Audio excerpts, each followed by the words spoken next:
लेकिन जो पढ़ा लिखा और अनपढ़ आदमी में अंतर केवल इतना है कि वो गूगल नहीं देख सकता अनपढ़ आदमी जल्दी, और वो जो है किताब नहीं पढ़ सकता, वो ऐसी चीजें नहीं जान सकता कि जिससे उसकी प्रज्ञा और प्रखर हो पाए। वो जो कुछ जान सकता है अपने अनुभव और अपने अनुभव से जान सकता है, और अनुभव सबसे बड़ा टीचर होता है। ये बात सही है, बिटर टीचर होता है। जो चीज हम दूसरे के अनुभव से जान सकते हैं वो स्वयं, किसी ने कहा कि हमारे पास इतनी उम्र नहीं है कि हम अपने अनुभव से ही सारी चीज जाने, इसलिए जितने वैज्ञानिक हैं, जितने लोग हैं, पहले तो उस पर टैप करते हैं जो पूर्व ज्ञान है, पूर्व संचय में संचित ज्ञान है, उस पर हम टैप करते हैं। वो हमारी आर्काइव होती है। अगर आज के डेट में कोई सोचे आर्किमिडीज की तरह वो नया सिद्धांत उसने भले अपने अनुभव से पा लिया हो, ग्रेविटेशन का सिद्धांत भी अनुभव से समझ गया हो, तो लेकिन वो प्रतिपादित नहीं कर सकता, और वो मूर्ख ही कहलाएगा, कहेगा कि अरे ये तो बहुत पहले ही जाना जा चुका है, ग्रेविटेशन एक नई बात क्या बता रहे हैं।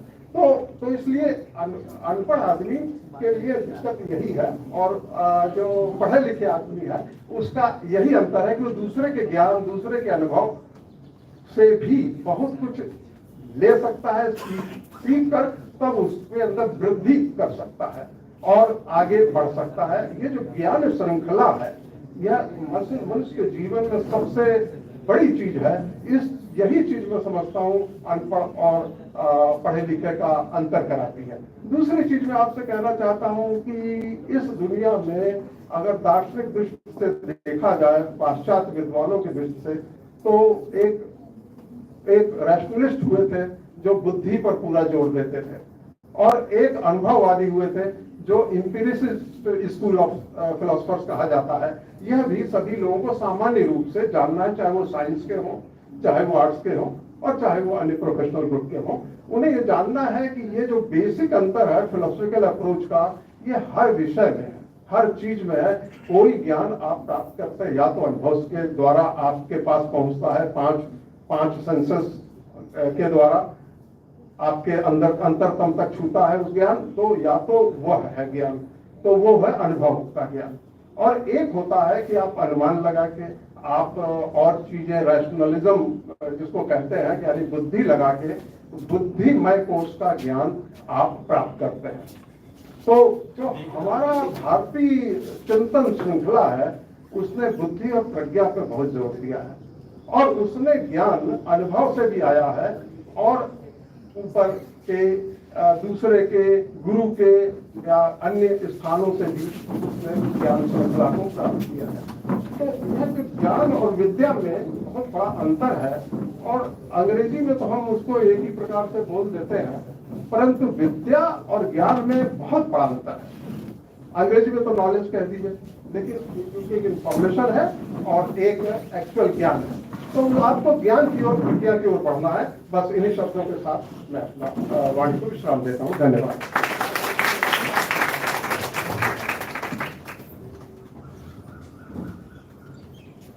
मैं चाहूंगी कि आज के हमारे चीफ गेस्ट और हमारे प्रिंसिपल सर और हमारे ऑनरेबल गेस्ट डायस पे आ चुके हैं, तो आप सभी जोरदार तालियों के द्वारा उनका स्वागत करें। Good morning principal sir. Our today's chief guest, Sri Ramesh Mittal, retired IAS, all our honored guests present on the dais and off the dais, respected faculty members, and our dear students. It is my pleasure to welcome you all to this auspicious occasion as we gather here to celebrate valedictory session of 1 month foundation course of Civil Services exam running under the Civil Services Study Center, Tapasya National 90. This center has been established under the esteemed guidance of our principal sir and dedicated management of National PG College, Lucknow, with the aim to provide free preparation for competitive exams. But before we begin, I would request Principal Sir, our honorable guest on the dais and off the dais, to please light the lamp and garland Ma Saraswati. Please.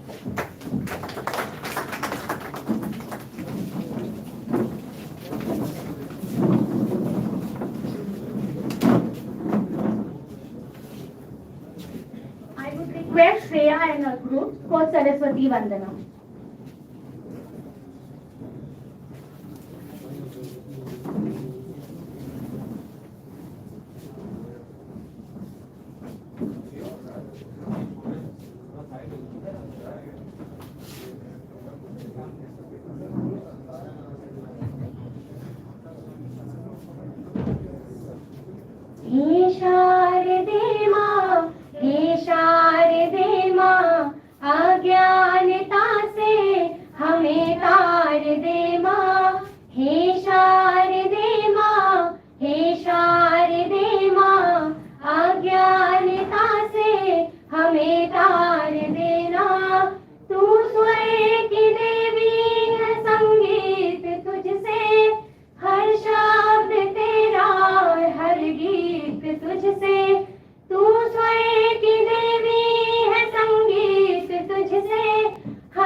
हम हैं अधूरे, हम हैं अकेले, हम हैं अधूरे, तेरी शरण हमें प्यार दे माँ, हे शारदे माँ, हे शारदे माँ, अज्ञानता से हमें तार दे माँ।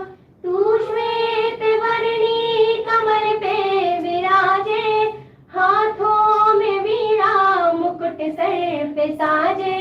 तू श्वेत वर्णी कमल पे विराजे, हाथों में वीणा मुकुट सर पे साजे। अज्ञानता के मिटा दे अंधेरे, अज्ञानता के मिटा दे अंधेरे, उजालों का हमको तू अंसार दे माँ, हे शारदे माँ, हे शारदे माँ, अज्ञानता से हमें तार दे माँ, हे शारदे माँ, हे शारदे माँ, अज्ञानता से हमें तार दे माँ।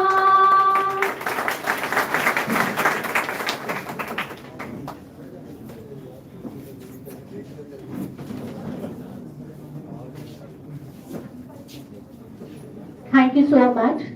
It is time for felicitation. So I would now request Principal Sir to honor our chief guest, Shri Ramesh Mishra ji, retired IAS.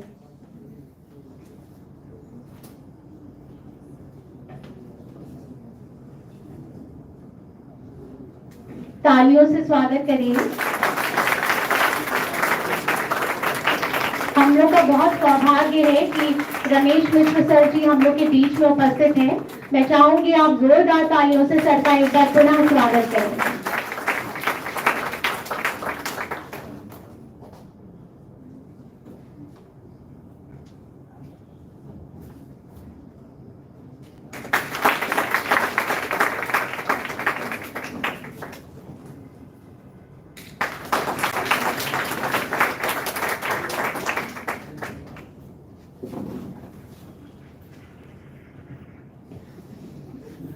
I would request Principal Sir to honor Dr. Meenakshi ji, Director, Sanvi Kalyan Foundation.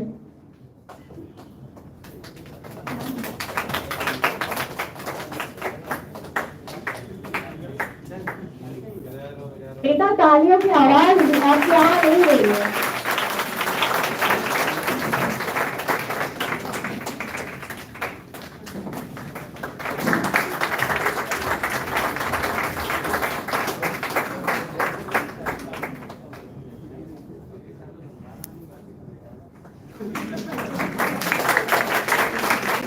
I would now request Dr. Amit Gupta ji to honor Pankaj Agnihotri ji, Director, Vidya Creator, Lucknow.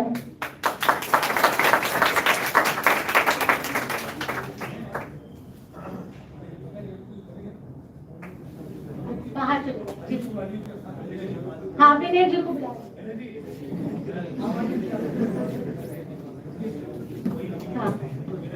I would request Shri Vinay Singh ji, political science से इन्होंने बच्चों को guidance provide की थी। इतनी गर्मियों में वो लगातार बने रहे और बच्चों का वो मार्गदर्शन करते रहे। I would now request Professor P.K. Singh sir to please honor our respected principal sir.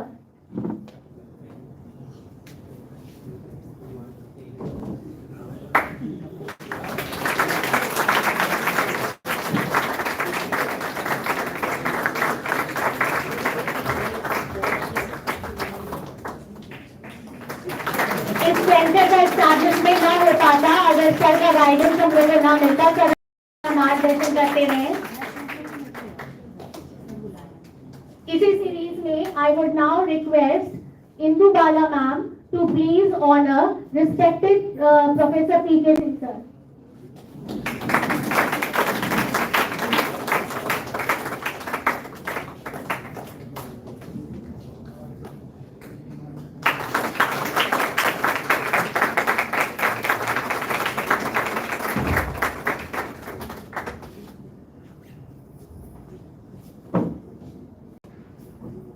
ये सारा प्रोग्राम एक संदेश के साथ मैं आपको बताना चाहती हूँ। संदेश नहीं, मैं स्वर्ग का लाया हूँ, इस धरती को ही स्वर्ग बनाने आया हूँ। इसी संदेश के साथ प्रिंसिपल सर ने इस सेंटर का एस्टैब्लिशमेंट किया है और इसी के साथ I would now request our principal sir to shower his blessing on us, whose guidance के कारण ही ये तपस्या नेशनल 90 सेंटर एस्टैब्लिश हो सका है। Sir please.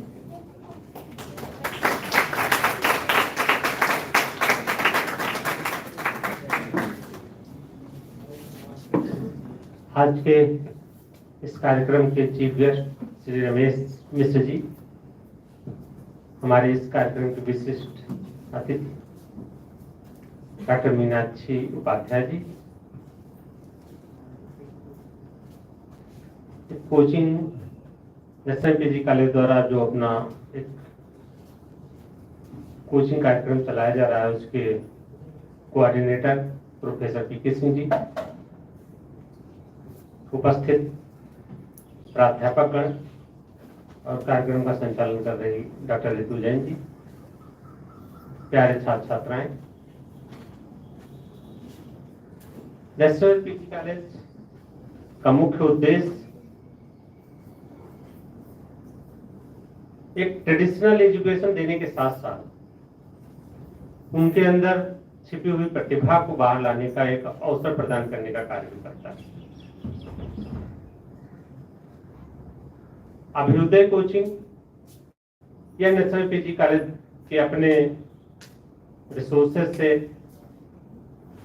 अध्यापकों के सहयोग से और अन्य कोचिंग इंस्टीट्यूट के जो टीचर्स हैं जो वॉलंटरी अपनी सर्विस देना चाहते हैं, उनके माध्यम से ये नेशनल 90 की परिकल्पना की गई थी। हम लोगों ने सोचा था कि एक रिटन एग्जाम कराया जाए, जितने भी बच्चे इच्छुक, और उसमें से जो सीरियस है थोड़ा, क्योंकि जब हम भी कंपटीशन देते थे तो मैं जानता हूं 100 बच्चे बताते हैं कि मैं तैयारी कर रहा हूं।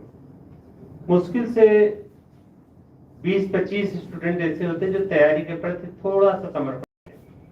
80% स्टूडेंट तो यूं ही बस तैयारी कर रहे हैं।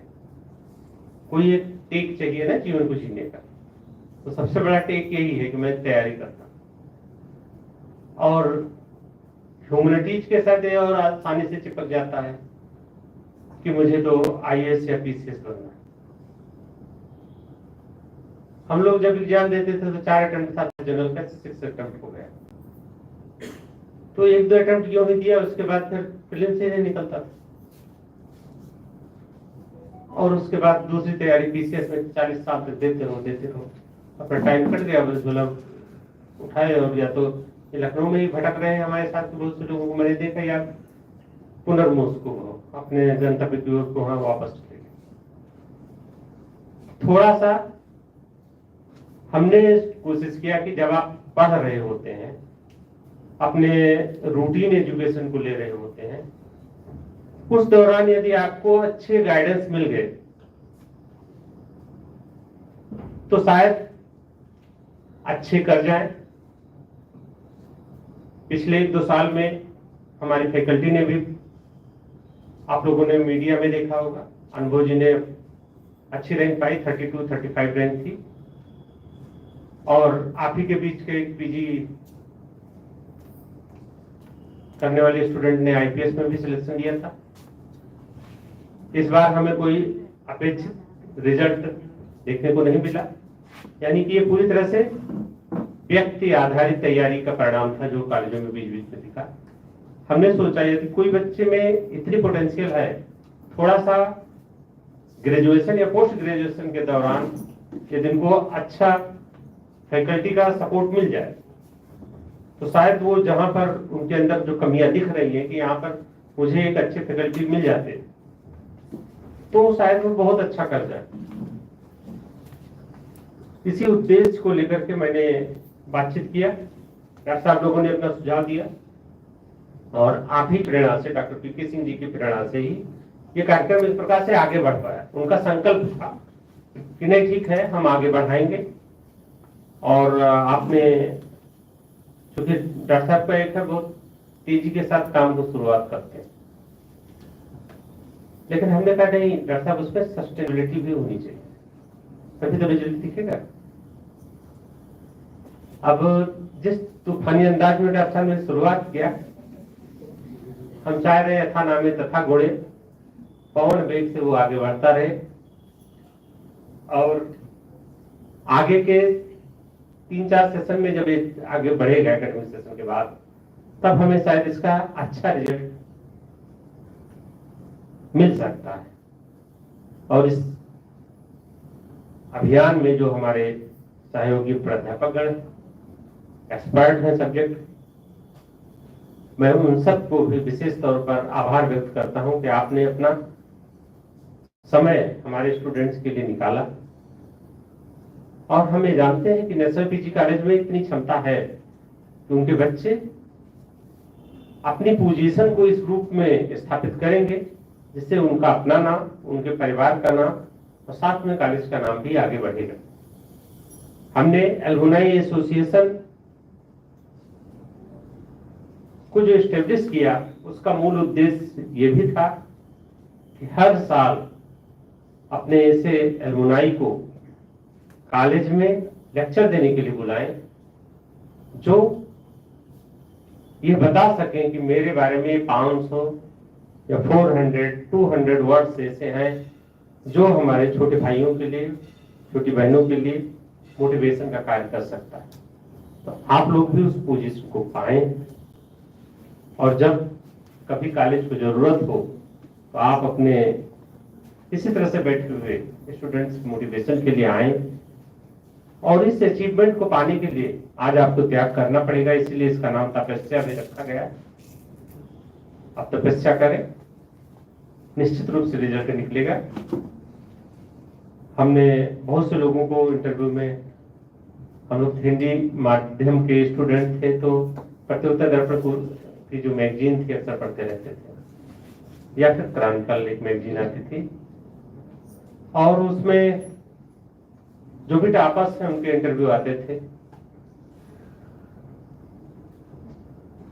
तो हर एक में एक ही हमने की नोट देखा इंटरव्यू का कि आप पूरे डिवोशन के साथ अपनी तैयारी करें, कंटिन्यूअस तैयारी करें और कोशिश जब आप ईमानदारी से करेंगे तो निश्चित रूप से सफलता पाएंगे। यदि हम असफल होते हैं तो ठीक है, कभी कभी जैसे इस समय पेपर आउट का सीजन चल रहा था तो वो होता रहता है। यह बाधाएं, व्यवस्थागत दोष रहेंगे, लेकिन उसके कारण आप लोगों को अपना विचलन नहीं होना चाहिए, डेविएशन किसी भी तरीके से नहीं दिखाना चाहिए। और हर एज ग्रुप के साथ ही होता है। हम लोग भी जब देते जिनका हो रहा है कोई कोई जुगाड़ जरूर होगा। तो ये जुगाड़ जो शब्द है ये हमारी व्यवस्था के साथ एकदम चिपका हुआ है, पर कभी खत्म नहीं होगा। जहां पर भी संख्या कम होती है और मनी सर्कुलेशन बढ़ता है। आज ही मैंने देखा हमारे कॉलेज कैंपस में इतनी गाड़ियां खड़ी थी कि हमें आने में भी दिक्कत हुई। यानी कि लोग कहते हैं कि गरीबी बढ़ रही है, मुझे तो अमीरी बढ़ती हुई दिखती। सड़क पर इतनी गाड़ियां कि लगता है कि कहीं पर कोई, और आप ज्वेलर्स की दुकान पे जाए तो टूट पड़ रहे होते हैं और बड़ा फ्री में बढ़ रहा है। होटल में आप जाए खाने को नहीं मिलेगा, 8 बजे आसपास जाइए किसी तो आपको लाइन लगा करके खाना पड़ेगा और लोग बताते नहीं गरीबी भरी पड़ी है। उसी तरह से परीक्षा का संकट है, कुछ समय के लिए आया है, उसके बाद सुधर जाएगा। आप लोग पूरी तन्मयता के साथ अपना एग्जाम दें, निश्चित रूप से सफलता मिलेगी। आप अच्छे से तैयारी करें। हमारी ढेर सारी शुभकामनाएं।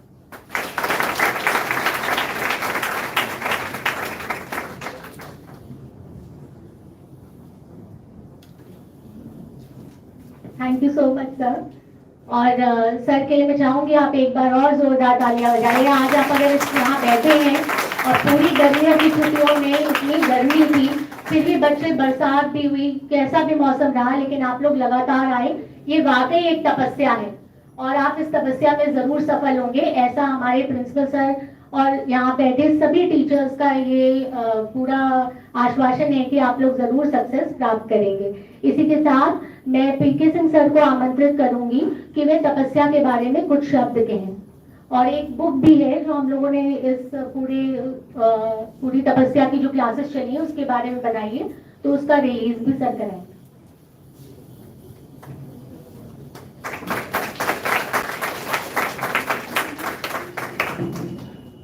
सभी का स्वागत है। हमारे प्राचार्य 2-3 साल पहले जब यहाँ पे ज्वाइन किए तो उन्होंने कहा शिखर पे हमेशा शून्य रहता है, वहां पे जगह खाली रहती है, और उन्हीं का सब प्रयास है, क्योंकि जो कॉलेज का प्रिंसिपल है उसका विजन होता है। पूरा जून में लगातार वो बैठ रहे थे, उन्होंने हमको मोटिवेट किया और हम लोग को सपोर्ट किया। तो इस वर्षर का अक्सर भी कल भी मनीष साहब बोल रहे थे कि सिलेक्शन यहीं से हो जाए, तो हमको किसी कोचिंग को तोड़ना नहीं है, कोचिंग का सेटअप चलता रहे और ये भी चलता रहे, यही उद्देश्य है। बच्चे जो यहाँ पे आए एडमिशन ले वो मिसगाइड ना हो। फीस बहुत जमा होती है एलिगन में। एक मैंने सर्वे किया था बच्चों से, वो कराया था 1-2 साल पहले, कुछ बच्चों से, अपने बीए के बच्चों से यूपीएससी की कोचिंग पे हमने रजिस्ट्रेशन करवाया और तब ये पाया कि लखनऊ शहर में ट्रांस गोमती में करीब 600 कोचिंग सेंटर है, छोटे छोटे घरों वाले, सबको बता दो, इंडिविजुअल घरों की बात कर रहा हूं। 600 तक सर्वे किया, बड़े बड़े तो हैं दृष्टि और विजन और थे, लेकिन जो घरों खुले हैं अलीगंज में, उधर चिन्हाट की तरफ, उधर गोमती नगर में, तो ट्रांस गोमती में ब्रांडेड का 100 के आसपास और छोटे मोटे इंडिविजुअल 600 है। नाम लीजिए, रेस आई, बहुत सारे हैं। तो इन सब कोचिंग सेंटर के बावजूद भी हमारे बच्चा कॉलेज में आता है और चलता है। इसका एक फुल फॉर्म बना गया। सभी बच्चों से फिर कह रहा हूं जो यहाँ गार्जियन बैठे हैं, इसका एक अभी हम लोग इसका एब्रिविएशन डेवलप कर रहे हैं।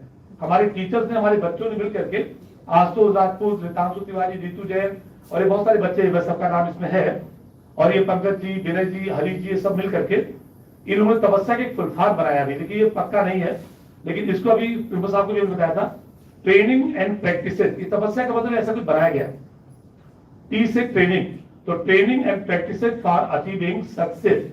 आप यूथ एस्पिरेशंस, उनकी भावनाएं, उनकी इच्छाओं को पूरा करना है। और यूपीएससी भी 3 पद, मैंने सुबह ही बोल दिया, परिचय दिया कि इस कंट्री में 3 पदों का अभी भी मार्केट है। जो नहीं पढ़ा लिखा भी जानता है, डीएम का जज्बा, गांव में जाके बता दो कि हम टीचर है तो टीचर प्रोफेसर ठीक, बहुत देर में, डॉक्टर इंजीनियर कुछ नहीं, डीएम फिर सीएम फिर पीएम, तो उसमें डीएम का पद अभी भी इंपॉर्टेंट है और बहुत लोग उसमें बनते हैं, एक पावर होती है। और यूपीएससी करना आसान नहीं है सर, अगर आप इतने जमाने के हैं, उस समय बहुत कठिन काम है, तपस्या है। अभी भी सारे पेपर आउट होते हैं, मैंने सुना नहीं अभी तक कभी, अब अंदर क्या, लेकिन कभी इसका पेपर आउट हुआ और डेट टली हो, एग्जाम ना हुआ हो, अभी यूपीएससी का कुछ गड़बड़ नहीं हुआ, और जो अधिकारी है वो देख के लगता है कि नहीं वो काम कर रहे हैं। सर भी आपके सामने आए हुए बैठे हैं, तो यही सब उद्देश्य था। एक ये ब्रोशर बनाया हम लोगों ने तपस्या के नाम से, ये बच्चों है, अब ये प्रासल अभी तुरंत लेके लोग आए, तो ये ब्रोशर में सब क्लासेज जितनी हुई वो सब डिटेल। अभी मैं जो जरूरी बात चाहता हूँ वही कर रहा हूँ, आप रखिए, क्योंकि सर को बोलना है, जिन टीचर से फ्री ऑफ कास्ट इस समय सब बाबा करें कि हमारा प्रयास, कोई नाम की बात नहीं, जब लौट आए ना राम जी लौट के आ गए, तो तुम्हारे बल किए सब काम खुद, लेकिन लोग उसका बोल रहे हैं पब्लिक से, तुम्हारे बल में रावण मारा, काम खुद सब किए हैं, लेकिन जो वहां बंदर भालू सब बैठे ना, उनमें एक एक को कहते हैं, है कभी एक महाबलशीला। हनुमान जी की बात लखनऊ बहुत होती है, सबके सब लोग बलशाली होते, लेकिन हनुमान जी क्या है, बल है और शील है उनके पास में।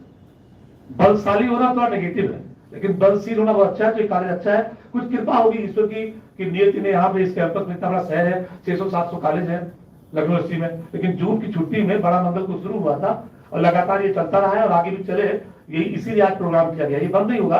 तपस्या के प्रोग्राम से सर ने कही दिया है कि 3-4 साल अनवरत प्रयास करना पड़ेगा। गलत काम लोग बहुत अच्छे मन से करते हैं, गलत काम डेडिकेशन से करते हैं, और अच्छे काम में हम सर ने कहा कि पवन बेग से शुरू हुआ है। अब हम कुछ दिन बाद अब सभी लोग नहीं कर रहे, हम अकेले कब तक करेंगे इसमें, और हम नहीं जाएंगे तो नहीं चलेगा, ऐसा नहीं चलेगा। ये सब लोग आए हुए हैं, तो अब बच्चे हमारे बहुत मेहनत इसमें किए। सच में इस प्रोग्राम को चलाने में मैं तो 11 बजे आता था, बट बच्चों को बुलाएगा 8 बजे, और वो 7:30 पे बरसात में भी क्लास आप लिए हैं, बच्चे आ जाते थे टाइम से, पूरे जून।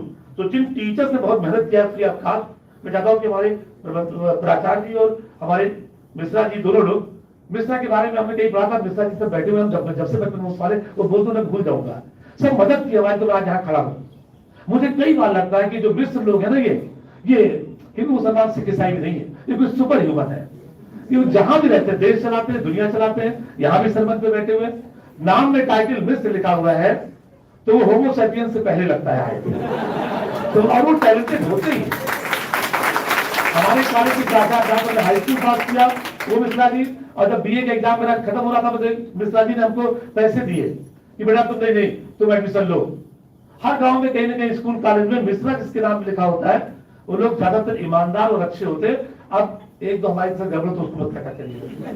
तो विनय सिंह सर जी ने बहुत मदद किया, मिस्टर विनय सिंह, वो आ गया एक सर्टिफिकेट में जाता हूँ। विनय सिंह सर ने ऑनलाइन आपने दोनों प्लान दिया।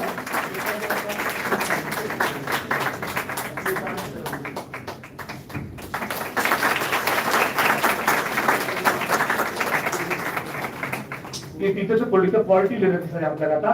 एक पंकज त्रिपाठी, इन्होंने मेरे दिया भी है सर अपना, ये पंकज त्रिपाठी साइंस के ले रहे थे, कोचिंग ले रहे थे, यहाँ फ्री ले रहे थे। और हिस्ट्री के लिए हरीश मिश्रा सर ये लगातार इस किताब आते रहे।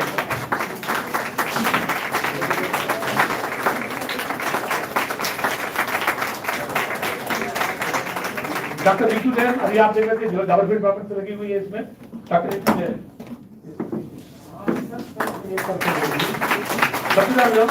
एक हमारे रिसर्च स्कॉलर है, जेआरएफ है, यही से 5 साल पर है, वो भी लगातार इस काम को किया। आशुतोष राजपूत,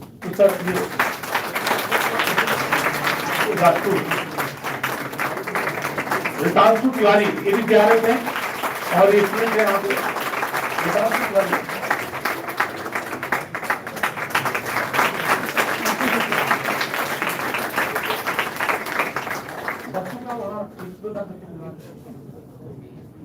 ये कोई फर्स्ट सेकंड, क्योंकि इसमें जैसे जो भी टेस्ट हमने लिया सर, कोई टेस्ट, वो लड़का बैठा है यहाँ पे, जैसे कोई टेस्ट शुरू होता था 100 नंबर में उसका है तुरंत बिना कुछ नकल किए, वो है आशुतोष पांडे। हर टेस्ट में लगातार, लेकिन अभी सर्टिफिकेट ढूंढना पड़ेगा कहाँ है यार, लेकिन आप ढूंढिए तब मतलब एक टेस्ट में हम लोग ओवर, क्योंकि टीचर को लगता था कि अगर ये लड़का बैठा हुआ है तो चाहे वो आप अभिवृद्धि के बारे में पूछो, चाहे आप टेक्नोलॉजी पूछो, अभी पता नहीं इनका तो तो माइंड कुछ उसमें उत्तर है, लेकिन लगातार।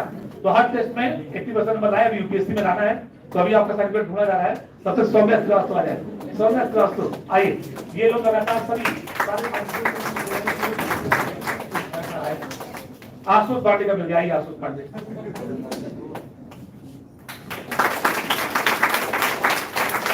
पुष्पा शुक्ला, आशुतोष पांडे, पुष्पा शुक्ला, इन्हीं के चक्कर में सभी हैं, लेकिन ये थोड़ा हमेशा आगे रहते। पुष्पा शुक्ला ये बिहार से है, कोशिश करें बिहार गाँव नहीं जाऊंगा। श्रद्धा यादव, ये सेकेंड नंबर पे रही श्रद्धा यादव, लगातार कई टेस्ट में लिखा श्रद्धा यादव। आर्य गुप्ता फटाफट आ जाओ, बच्चों का है वो है। और कुछ बच्चों आशुतोष, इनके फादर आए थे भी, आशुतोष विक्रम सिंह, पुलिस ऑफिसर है वो, आशुतोष विक्रम सिंह, इनके फादर ने भी लेक्चर दिया था। अरमान सिंह, प्रतीक पटेल, अरमान आबिया जी, प्रतीक पटेल, तो क्यों बेटा तुरंत बोल रहा है।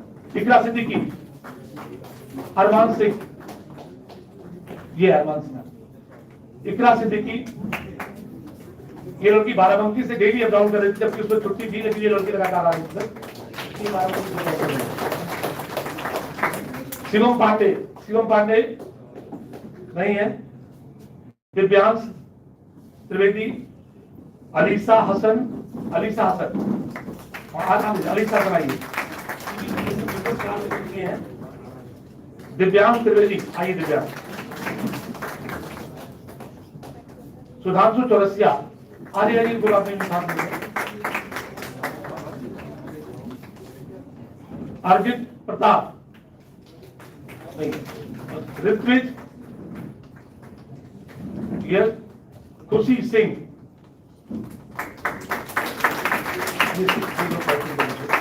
फैज अहमद, इनका भी रिस्पांस अच्छा नंबर पे लगातार रहा, कई बार चश्मे लगाया फैज अहमद का, सभी बराबर थे नंबर। अभिगत राज श्रीवास्तव, नवनीत सिंह यादव, राज वर्मा,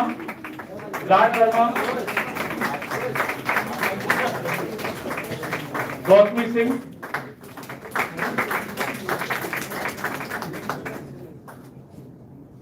दीपाली चौरसिया, गौतमी सिंह,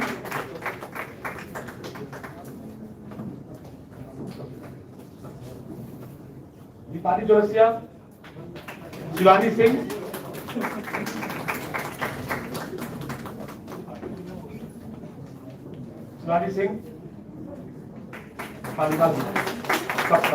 अक्षर सिंह,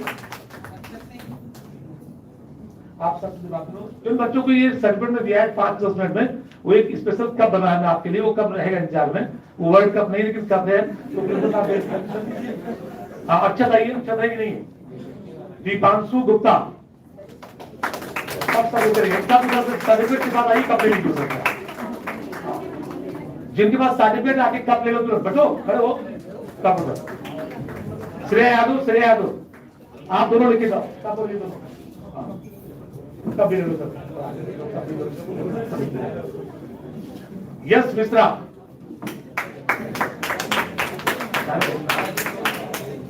अदिति उपाध्याय, कब भी लो साहब।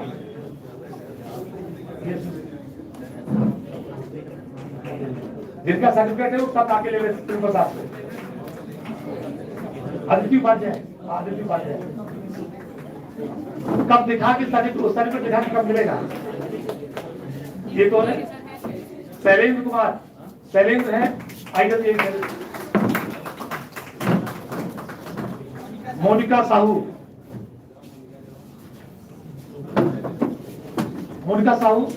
नहीं। अनुप्रिया दीक्षित, कब ले लीजिए। अनुप्रिया दीक्षित, श्रेया पटेल, आप कब ले लीजिए सर? श्रेया पटेल सही। साजिदा खान, हाँ, साजिदा आइए। सबाना खातून, सबाना है। अथर पांडे, नहीं। सृष्टि शुक्ला, आइए। आयुषी गुप्ता,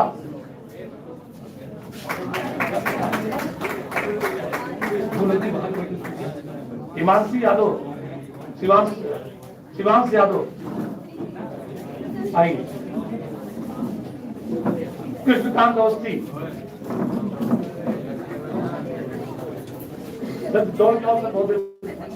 दीपांशु जायसवाल,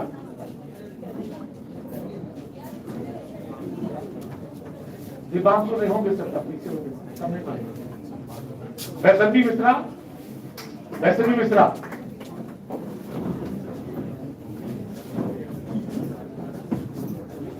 सौम्या पाठक, आइए। गौरव दीक्षित, सौम्या पाठक,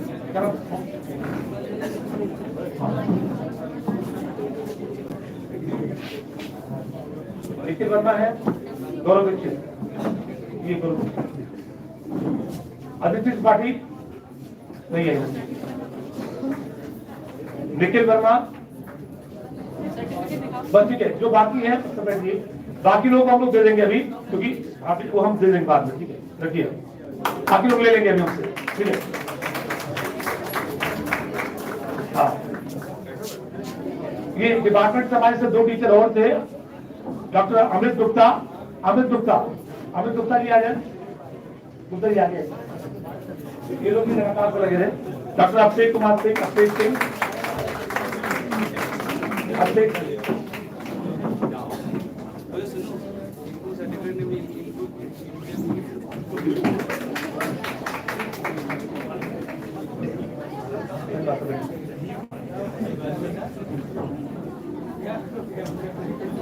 बच्चों इसी के साथ हाँ, मुख्य रूप से इसके लिए हम लोग बैठे, सब कप और सर्टिफिकेट का गुजर गया, आपका मोटिवेशन हो। बट जैसे सर हमारी बात मुलाकात यहीं पे हुई मंच पर, हमारे तिवारी जी हैं, उनसे हमारी बात हुई, हमारे सिस्टम में काम कर रहे हो सर प्रकाश तिवारी जी, और मिश्रा जी पूर्व IAS हैं। बच्चों बात तो नहीं, और सर ने एक ही बार बस खाली फोन में बात हुई, सब तैयार हो गए और आज जस्ट कार्यक्रम में सर समय निकाले, कुछ उद्बोधन, कुछ संदेश कि कितना कठिन काम है ये। सच में सबकी इच्छा होती है, हमारे कह रहे थे अब अभी कि हमने भी एग्जाम दिया, हम तो सभी लोगों ने एग्जाम दिया, बहुत लोग यूपीएससी जब उम्र होती है सभी यूपीएससी देते हैं, हमने भी दिया है। प्रीलिम्स क्वालिफाई करना मुश्किल होता है, 2 बार दिया, 2 बार प्रीलिम्स नहीं हुआ, तो फिर 2-3 बार, मतलब जब भी PCS में भी बहुत टफ होता है, तो एग्जाम टफ है और इसको निकालने वाले बेरले लोग होते हैं, जो बात में प्लीज बच्चों बिल्कुल बात नहीं, ये सब बात में बात करना।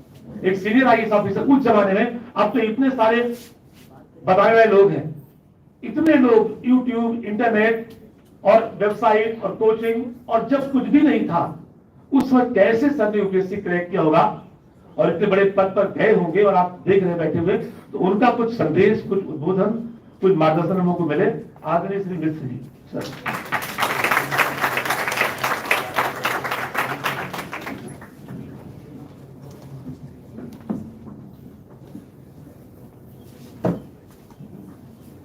इस कार्यक्रम में उपस्थित विद्यालय के प्राचार्य जी, मिस्टर पवन सिंह जी, और संस्था जिसने यहाँ पे आप सभी को एक IAS एस्पिरेंट्स के रूप में ट्रेनिंग दी, इन सभी के प्रति सबसे पहले अपना आभार व्यक्त करता हूँ कि आपने मुझे अवसर दिया कि मैं आपको अपनी कुछ बातें रखूँ। मैं भी अपने करियर की शुरुआत मेरी एक लेक्चरर थी, मैं एविंग क्रिश्चियन कॉलेज इलाहाबाद में, जैसे मैंने MA किया वैसे ही मेरा सिलेक्शन हो गया और 1 साल मैंने एक डिग्री कॉलेज में बच्चों को पढ़ाया।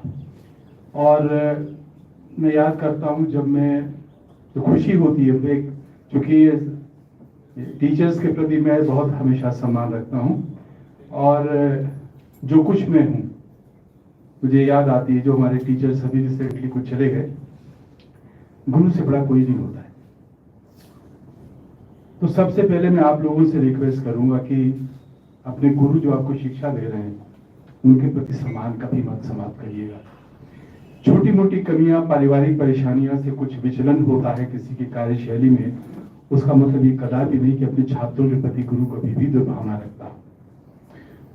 मैंने हमेशा रखा है, और मैंने जो मेरे बच्चे थे जिनको मैंने पढ़ाया, मुझे बड़ी खुशी होती है। ऐसे ऐसे उदाहरण होते, मैं नौकरी में आया, नौकरी में तो अपनी जगह था, लेकिन वो देखकर मैं एक जगह जा रहा था, ट्रेन से मुगल सराय में उतरा और कुछ खाने के लिए रात की ट्रेन थी, एक लड़के ने आके मेरा पैर छुआ, मैं जानता नहीं था, मैंने पूछा यार तुमको पढ़ाया क्या? मैंने बोला हाँ सर आपने ECC मुझे पढ़ाया था, मैं बिहार कैडर में IPS हूँ, वहाँ ट्रेनिंग करने जा रहा था हजारीबाग। ऐसे ही एक किसी ने, मतलब बहुत ही रिसेंट जो ये घटनाएं होती है याद रहती है।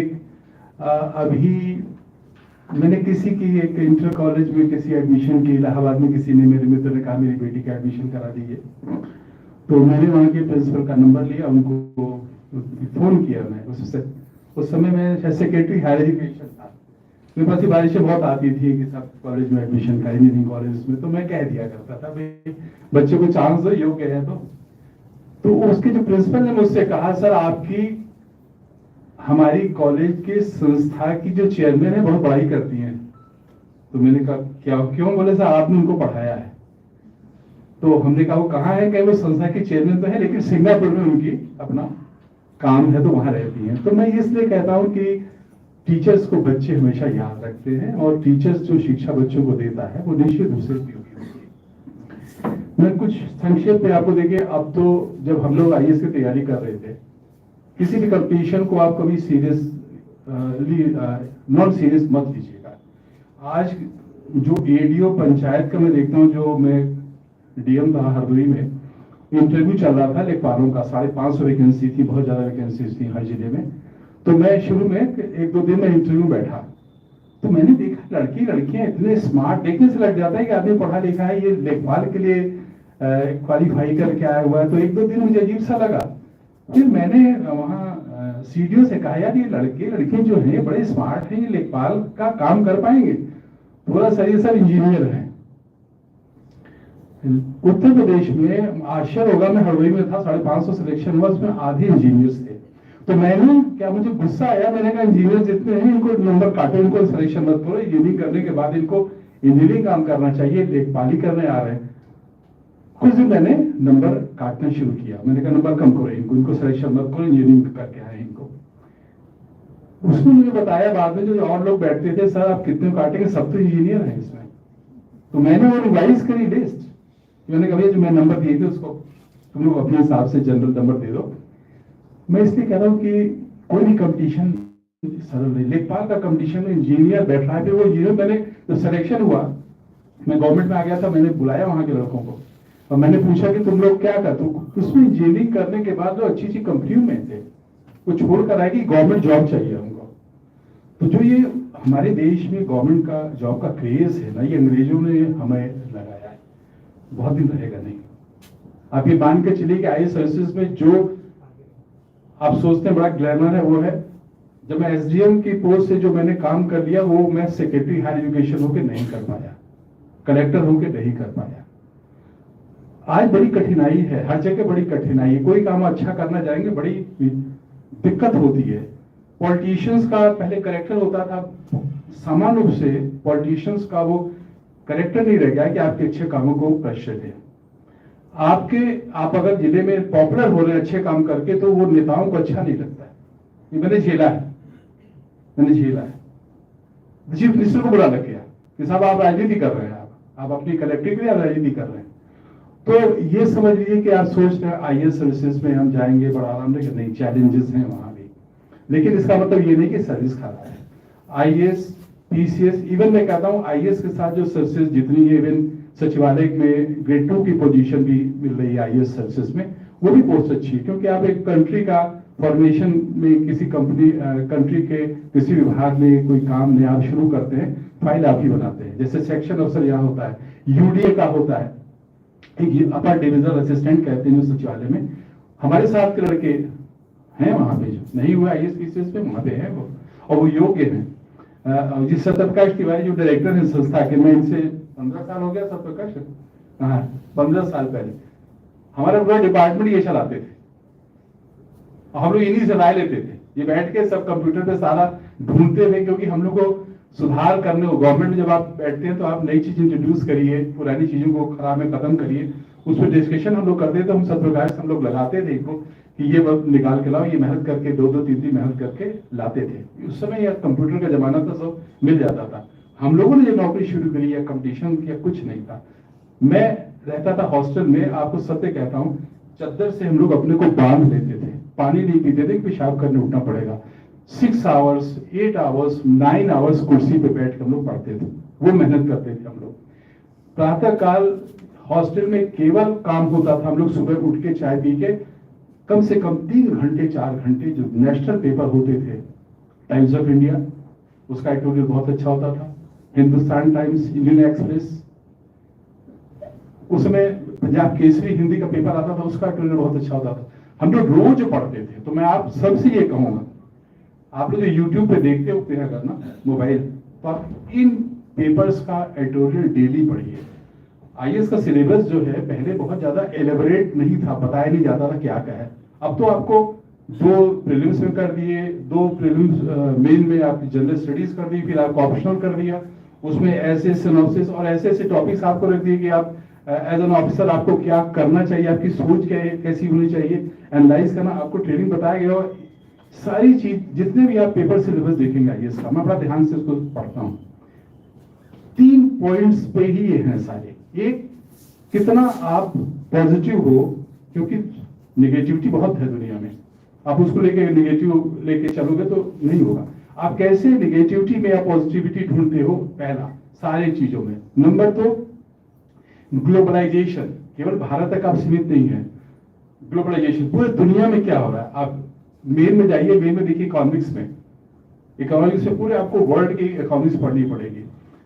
ग्लोबलाइजेशन में आप देखिए कि वर्ल्ड पे क्लाइमेट का क्या असर हो रहा है, प्रेजेंस पे भी है, मेन में बहुत ज्यादा है जनरल स्टडीज में, कि क्लाइमेट चेंजेस कैसे हो रहे हैं और क्लाइमेट चेंजेस के लिए वर्ल्ड में कौन कौन से ऑर्गेनाइजेशन बनाए हैं और कौन से प्राइवेट चल रहे हैं, वो भी मेन में डाल दिया है। कोई ऐसी संस्थाएं जो अच्छा काम कर रही हैं उनके बारे में भी आपको पढ़ना है। तीसरा जो है इंपरेटिव, आप कोई भी काम एनालाइज करिए, कोई चीज है ऐसे कि जैसे प्रिसाइज राइटिंग ऐसे बीच में है, तो आप प्रिसीजन में क्या एक बड़ा मजे का लिख के आता है मैटर। मैं चूंकि मैंने कॉपियां भी जांची हैं कुछ, तो मैं हमारे गुरु जी लोग थे, हमको मैं जब एमए कर रहा था तो हमारे प्रोफेसर थे, उनके पास आईएएस की कॉपी आती थी मेन की, तो हम लोग को दे देते थे वो कि चलो इसको तुम लोग जांचो, पेंसिल से हम लोग मार्किंग भी करते थे। तो ये बता रहा हूं मैं, बहुत पुरानी बात है। हम जानते हैं कि किस प्रकार से बच्चे की मार्किंग होनी चाहिए, कैसे हमको इंस्ट्रक्शन था, बुकलेट आती थी कि मार्किंग का पैटर्न हम लोग देख के करते थे। आपकी जो लिखते हैं, जो आपने जो भी कुछ लिखते हैं, चाहे वो ऐसे में लिखते हो, चाहे इंपरेटिव जो आपके क्वेश्चंस आते हैं। अब जैसे मेन में आपको कर दिया, पहले हम लोग के समय हाफ नंबर कटता था, एक सही नंबर पे गलत नंबर पे आधा नंबर कटता था, अब 1/3 कर दिया है। तो आपको काफी सोचने का अवसर भी दे दिया कि चलो भाई गलती हो जाए कोई बात नहीं, बस ट्राई करो। तो हम लोग क्या करते थे, हम लोग जहां शंका होती थी वहां क्वेश्चन ही नहीं, आंसर नहीं करते थे, आपको अवसर दे दिया कि आप ट्राई करो। इसलिए गवर्नमेंट चाह रही है कि आप एनालिटिक हो, अपने को सोचो, बोलो, अपने को एक्सप्रेशन दो, एक्सप्रेसिव, भागो मत। तो ये मैं खाली आपसे कह रहा हूं कि अब जैसे थर्ड चीज जो है, आप किस तरीके से क्या चीजें लेते हैं। वर्ल्ड बैंक या सबसे बड़ा चीज आप देखिए कि अपने देश में देखिए नेशनल मूवमेंट, आप लोगों ने पढ़ा है नेशनल मूवमेंट, पढ़िएगा सब लोग, और बहुत किताबें हैं उस पर, बहुत किताबें हैं। तो जो भी आपके गुरु जी लोगों ने बताया, हम लोग तो ज्यादा किताबें समय पढ़ते थे, रवीला थापर की, आर्य शर्मा की, वीएस पाठक की, तो बड़े वैसे कंट्रोवर्शियल लोग होते थे वो। अब रवीला थापर के अंडर में मैंने ज्वाइन किया था जेएनयू में एमफिल, वो उनका दृष्टिकोण हिस्ट्री के प्रति एकदम डिफरेंट, जो मैं पढ़ के गया था इलाहाबाद यूनिवर्सिटी से, वो एकदम उल्टा बोलते थे। मैं थोड़े दिन में उनसे डिस्कशन किया, फिर मैंने कहा तो मैं तो चली नहीं पाऊंगा, छोड़ के भाग आया। तो वो प्रॉब्लम हम लोग के समय ये बहुत बड़ा होता था कि एक विंग होती थी, जेएनयू के लोग थे वो भी आईएएस में पेपर सेटर्स थे, और एक विंग थी वीएस पाठक लोगों की जो ट्रेडिशनल थे जो थे। अब दोनों लोग कॉपी जाते थे, आपकी कॉपी किसके पास चली गई, और उसमें मेन का बड़ा इंपॉर्टेंट होता था अपने ऑप्शन सब्जेक्ट, दो ही सब्जेक्ट होते, ऑप्शन में 2 पेपर आपके, एक पेपर भी किसी पर गड़बड़ चला गया उसने काट दिया है, ये तो लेफ्टिस्ट विचार का है, ये ट्रेडिशनल विचार का है। अब वो चीजें नहीं रह गई, अब वो चीज आपको बहुत ऑप्शन आप जो लिखेंगे वो कोई भाग्य पे नहीं आपके आंसर्स आएंगे। तो तीसरा जो मैं चीज आपसे बोल रहा था क्या है कि इकोनॉमिक इफेक्ट्स क्या हो रहा है, ज्योग्राफिकल इफेक्ट क्या हो रहा है, सोशल इफेक्ट क्या हो रहा है, ये भी आ गया आपके मेन में, ये भी आ गया। और जो सबसे बड़ा गवर्नमेंट ने जो एड ऑन किया है, वो देखते हुए कि हम लोग के सर्विस में कितना करप्शन आ गया, होता नहीं पावर आदमी का एब्सोल्यूट करप्ट बनाता है जितना पावर आता है। तो आईएएस सर्विसेज में भी जो हम लोगों ने देखा था करेक्टर, या हम लोगों ने शुरू किया, अब वो नहीं रह गया। दिस इज, मुझे कहने में कोई संकोच नहीं लगता है, करप्शन आ गया, वहां भी करप्शन आ गया। तो उसके लिए गवर्नमेंट ने मॉरल एंड एथिक्स भी जोड़ दिया। देखिए मेन में आप लोग मॉरल एथिक्स, वो मैं सोचता हूं कि हम लोगों के लिए इंडियन, क्योंकि इंडियंस की पहचान, अगर मैं बाहर रहता हूँ आजकल रिटायर जब से हूँ, उसके बाद लगभग साल में 4 महीने 5 महीना मैं यूएसए में रहता हूँ, मेरे बच्चे वही सेटल हैं, तो मैं वहां पे इंडियन लोगों से इंटरेक्ट करता हूँ और यूरोपियन से, अमेरिकन से भी इंटरेक्ट करता हूँ। सब लोगों में, मैं आपको सच कह रहा हूं, कोई भारतीय संस्कृति के प्रति, हमारे थॉट्स के, हमारी फिलॉसफी के प्रति दुनिया का हर देश सम्मान करता है। और हमने यदि अपनी फिलॉसफी को, अपने दर्शन को छोड़ दिया तो समझिए उससे बड़ा लॉस कुछ नहीं होगा। तो हमने जो ये आईएएस सिलेबस में मोरालिटी का, एथिक्स का जो बातें रखी गई हैं, ये बहुत इंपॉर्टेंट है। मैं आपको ये भी बता रहा हूं कि आने वाले समय में या अगले पेपर्स में इस प्रकार के जो आपके एनालिटिकल क्वेश्चंस आएंगे ना जनरल स्टडीज के मेन में, उसमें एथिक्स मोरालिटी पे बहुत आएंगे। उसका आंसर आपका, जो आपका मोरल, अगर आप में मोरल हाई है, एथिकल आप हैं, नैतिकता आप में है, तो आपको नंबर मिलेगा, आप उसी तरीके से लिखेंगे। और मैं आपसे एक बात और बहुत कह रहा हूं कि ये जो पॉलिटिशियंस है ना, इनके कमेंट्स, इनके आर्टिकल, पॉलिटिकल आर्टिकल्स यूट्यूब पे मत देखिए। आपको एकदम आपका कैलिबर खत्म कर देंगे, आपकी सोच बदल देंगे और आपको फायदा नहीं, आपका कैरियर बर्बाद कर देंगे, क्योंकि ये बड़े बायस्ड हैं, बड़े गलत हैं। और एक विंग चल रहा है देश में, आपको इस चीज को मैं बताने में संकोच नहीं, मैं इस चीजों में जुड़ा रहता हूं। भारत में भी, अब भारत वो देश नहीं है कि केवल कोई पॉलिसी भारत में बनी तो भारत आदमी बना रहा है। अमेरिका में बैठे हुए लोग इंडिया की पॉलिसी बनाते हैं, इसलिए कि they are more practical this दुनिया, क्योंकि इंडिया को कंपटीशन दुनिया से करना है। मैं किसी पॉलिटिकल पार्टी की प्रशंसा नहीं कर रहा हूं, खाली इतनी कर रहा हूं कि ग्लोबलाइजेशन में इस समय सारे निगेटिव चीजें हो, इस समय कंट्री काम कर रही है, वर्ल्ड में अपने मार्केटिंग कर रही है, अपना एग्जिस्टेंस शो कर रही है। वो पहले इतना एग्रेसिव लेवल पे किसी ने नहीं किया था जो इस समय हो रहा है। तो हमने जो बात कही कि हम लोग सब चीज हम लोग करेंगे, इकोनॉमिकली हम लोग पैसा कमाएगी कंट्री, कंट्री का नाम होगा, बट जो हमारा मोरल है वो हमारा फिलॉसफी, हमारे दर्शन, हमारी संस्कृति से निकला हुआ है, उसको हम न छोड़ें। बहुत चीजें डिस्ट्रैक्शन, हम भी डिस्ट्रैक्ट होते थे, अभी जवान थे। भवेश रम्यम, कालिदास ने कहा भवेश रम्यम, जब शकुंतला का चरित्र वर्णन किया, उसके शरीर का वर्णन कालिदास ने शुरू किया। दुष्यंत राजा थे और एक ऋषि कुमारी के प्रति उनमें आसक्ति आई, तो कालिदास को लगा कि ये गलत हो रहा है। उस समय अनुमति नहीं थी कि गुरु की पुत्री के प्रति कोई आदमी बुरा सोचे। तो भवेश रम्य, जो भाव्य है रम्य होगा। तो यूट्यूब पे चैनल पे फोटो आ जाती है, देख के भ्रमित हो सकते हैं, बट हमारी एथिक्स मॉरल नहीं करना चाहिए। हमेशा हमारे मन में कॉन्शियस में रखना चाहिए कि ये क्या सही है क्या गलत। आप किसी के प्रति कोई भावना रखते हैं, आप सोचिए आपके प्रति वही भावना रखे। आप किसी की बहन के प्रति कोई भावना रखते हैं, आपकी बहन के प्रति वो रखेंगे। आप उस दृष्टिकोण से सोचेंगे तो आपको लगेगा कि हाँ, एथिक्स, नैतिकता बहुत बड़ी चीज है। तो इंडियन कल्चर में एंशिएंट हिस्ट्री का मेरा जो subject ancient history, culture, philosophy हमेशा रहा। और रिटायर होने के बाद में पिछले 6 सालों में जितना भारत में काम कर रहा हूँ भारतीय संस्कृति से, उससे 100 गुना ज्यादा मैं अमेरिका में कर रहा हूँ। इसलिए कर रहा हूँ कि इस समय दुनिया में जो कंट्री लीड कर रही है वो अमेरिका है, और अमेरिका में जो लीडरशिप दे रहे हैं ज्यादा वो हमारे इंडियंस हैं। आप सिलिकॉन वैली में जाइए, कैलिफोर्निया में जितनी बड़ी कंपनियों में आपको सारे इंडियन मिलेंगे, इतनी खुशी होती है। और उन लोगों से अगर आप बैठ के बात करेंगे इंडियन कल्चर के बारे में, सारा काम छोड़ के आपसे बैठ के बात करेंगे। न्यू जर्सी में रामलीला होती है। न्यू जर्सी अमेरिका का जो सबसे बड़ा टाउन है जहां पे इंडियन रहते हैं, वहां पे रामलीला होती है। एक गडगर यूनिवर्सिटी है जो अपना पूरा कैंपस 3 दिन के लिए दे देती है रामलीला के लिए। बहुत बड़ी यूनिवर्सिटी है, इंटरनेशनल यूनिवर्सिटी है। और उस रामलीला में रावण दहन होता है। मैंने उस रामलीला के शुरुआत में मैंने अपने भजन से शुरू किया था। एक बार कम से कम 40,000 लोग थे, जिसमें 20,000 गोरे थे। केवल वो आपको सुनने आते हैं, देखने आते हैं कि आपका इंडियन कल्चर क्या कहती, क्या बताती है। मैं इसलिए ये बातें अपनी बता रहा हूं अपनी कि हम तो आपस में लोग मिलते हैं, दूसरे की वैल्यू नहीं करते हैं। जब आप विदेश में जाते हैं और भारतीय आप अपने को बताते हैं, तो आपसे वो इंडियन कल्चर के बारे में ही पूछना चाहता है, वही जानना चाहता है और कुछ नहीं जानना चाहता। भारत में आप सोचिए कि हमारा जो सामाजिक संरचना, हमारे संस्कार कितने महान हैं कि पूरे दुनिया की लड़कियां आजकल इंडियन से शादी करना चाहती। मालूम है क्यों? इसलिए कि इंडियन हस्बैंड डिवोटेड होता है, वो पत्नी के प्रति व्रत रखता है, पत्नी को मानता है। तो ये सब संस्कृति पूरी दुनिया में कहीं नहीं है। मैं बड़ा इस चीज को ध्यान से सोचता हूं, और मैं जो काम कर रहा हूं इसीलिए कर रहा हूं कि जो अमेरिका में इंडियन ओरिजिन के बच्चे हैं वो इंडियन संस्कृति से बहुत कट गए, क्योंकि वो स्कूल कॉलेज में उनका जो कल्चर एकदम डिफरेंट है, थॉट्स अलग होता है। उनको किस तरीके से मुझे डर लगता है कि जो भारतीय संस्कृति हम लोग को जाके बता रहे, जो वहां पे जो भारतीय ओरिजिन के बच्चे हैं वो जो बड़े होके भारतीय संस्कृति के बारे में जीरो हो जाएंगे, या उनके आचरण से ये नहीं लगेगा कि भारतीय संस्कृति को ये बता रहे हैं, ये वो आचरण कर रहे हैं, तो बड़ी हमारे देश की बदनामी होगी। इसलिए मैं कोशिश करता हूं कि इंडियन ओरिजिन के बच्चे जो अमेरिका में हैं उनको भारतीय संस्कृति से हम लोग जोड़ें। ये मैं केवल इसीलिए आपको बता रहा हूं कि आपके ऊपर भी उत्तरदायित्व है। आप IAS की तैयारी करिए, PCS की करिए, इवन जितने भी सर्विसेज कॉम्पिटिटिव है सब में कोई संकोच मत करिए, फॉर्म भरिए, क्योंकि आज सारे जॉब रिस्पेक्टफुल है।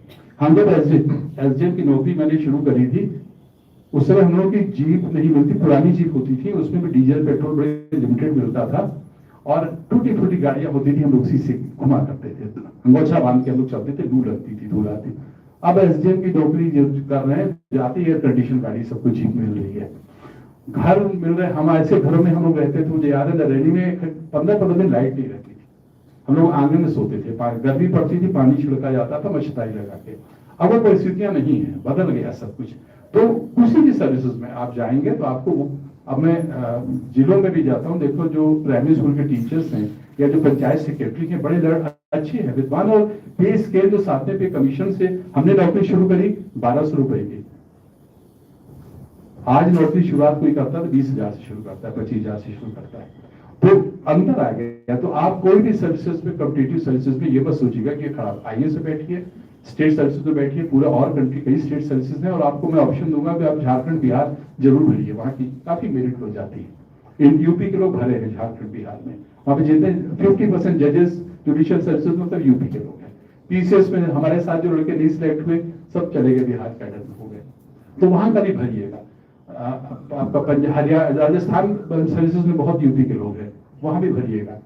इवन जो सबऑर्डिनेट सर्विस कमीशन यहाँ का है, अधिवसीय सेवा चयन आयोग, जो एडीओ की भी जो मैं, क्योंकि आपका जो उपस्थिति देख के I can pursue your family background, मैं आपके पारिवारिक पृष्ठभूमि को समझ सकता हूँ कि हम लोग सब लोग लोअर मिडिल क्लास के हैं, तो हमारे माता पिता की इच्छा होती है कि बच्चे को, हमारी बेटी को अच्छी नौकरी मिल जाए, तो वो नौकरी अभी बुरी नहीं है। एडीओ पंचायत में लड़कियां बहुत अच्छी अच्छी जगह पे, और अब उनकी जो पोजीशन है, अब जो लड़कियां इंजीनियरिंग करके ले पा रही है, थोड़ा बैठ के वो जरीब एक होता है 10 किलो का चेन लेके नहीं चलती है, अपना असिस्टेंट रखती है, कार में आती है, असिस्टेंट जरीब लेके चलता है, और कोई ऐसी ऑब्जेक्शन नहीं करता है। हम लोग के समय कोई अगर लेखपाल अपने साथ कोई जूनियर असिस्टेंट रख लेता प्राइवेट, और जरीब होता है, चेन होती है, जो टोटल मैंने बनाई थी, वो सिक्योरिटी बढ़ती नहीं है, उसे जरीब बोलते हैं लोहे की, वो काफी भारी होती है, तो वो लेके अगर कोई लेखपाल अपना असिस्टेंट लेके चलता है, वो नाराज हो जाते, तुम जरीब नहीं उठा सकते हो लेखपाल। अब कोई लेखपाल नहीं उठाता है, तो कोई बुरा भी नहीं मानता, तो कोई भी नौकरी खराब नहीं है।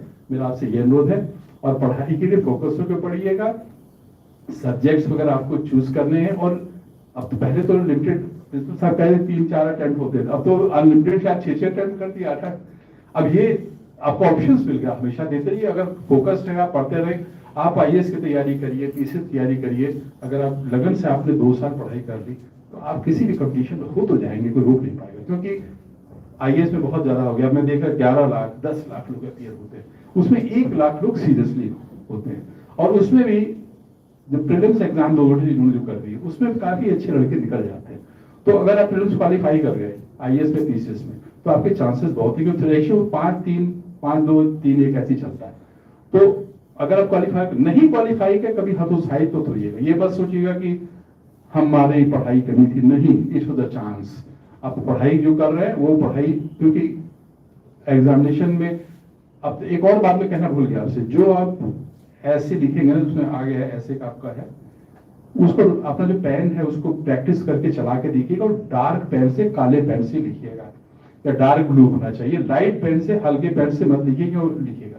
क्योंकि ये भी मेरा अनुभव है कि जो एग्जामिनर्स होते हैं, काफी सीनियर एग्जामिनर्स हो गए हम लोग, तो उनको अगर बहुत लाइट अगर रहता है, पढ़ने में दिक्कत होती है, राइटिंग खराब होती है, कंफ्यूजन रहता है सेंटेंसेस में, तो इरिटेट होता है, वो नंबर 2-4 कट जाता है। तो आप जो भी आप सिनॉप्सिस आप लिखें, जो एसेस में लिखें, आप पहले दिमाग में रख लो क्या लिख रहे हो, सोच के पूरा सेंटेंस पहले दिमाग में ले लो, फिर लिखो, काफी समय रहता है उसमें, और जल्दीबाजी मत लिखिएगा। और जो पेन आपका हो, आपके हाथ से घर में 3-4 बार चलाया हुआ, कि वहां दिक्कत नहीं करे, और साफ हो, क्लियर हो। आपकी राइटिंग इंपॉर्टेंट होती है, आपको सबको कहूंगा, ये नहीं कि सुंदर हो, बट पढ़ने में दिक्कत ना हो। तो राइटिंग में किसी की अभी भी लगता है कि हाँ पढ़ने में खराब है, दिक्कत हो रही है, तो राइटिंग को इम्प्रूव करिए। पहले हम लोग के समय बहुत इंपॉर्टेंस था राइटिंग का, इतना नहीं बट है। जो आपको सबसे जो इम्पोर्टेंट बात आपको समझ में आएगी कि जितने भी अच्छे पेपर के एडिटोरियल्स हैं, उनको आज से पढ़ना शुरू करिए, सब यूट्यूब पे मिल जाएगा। और एक अपना रजिस्टर बनाइए सब्जेक्ट वाइज, जिसमें देखिए प्रीलिम्स में, आप पहले प्रीलिम्स में फोकस करिए, उसमें जो टॉपिक्स है उनके सबके एक रजिस्टर बनाइए।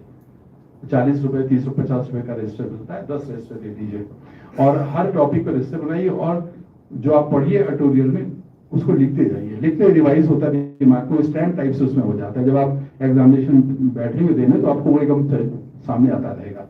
वो अगर आपको मिस हो गया पेपर, आपके पास नहीं मिलेगा, पेपर नहीं मिलेगा आपको दोबारा, लेकिन वो रजिस्टर आपके पास रहेगा। जो भी आप पढ़ेंगे साल 2 साल में वो सब आपके रजिस्टर में रहेगा। रजिस्टर बहुत इंपॉर्टेंट होता है प्रिपरेशन के लिए। फोकस, आप डेविएशन नहीं होना चाहिए। पढ़ाई में अगर हो तो पढ़ाई में, और अहंकार नहीं होना चाहिए।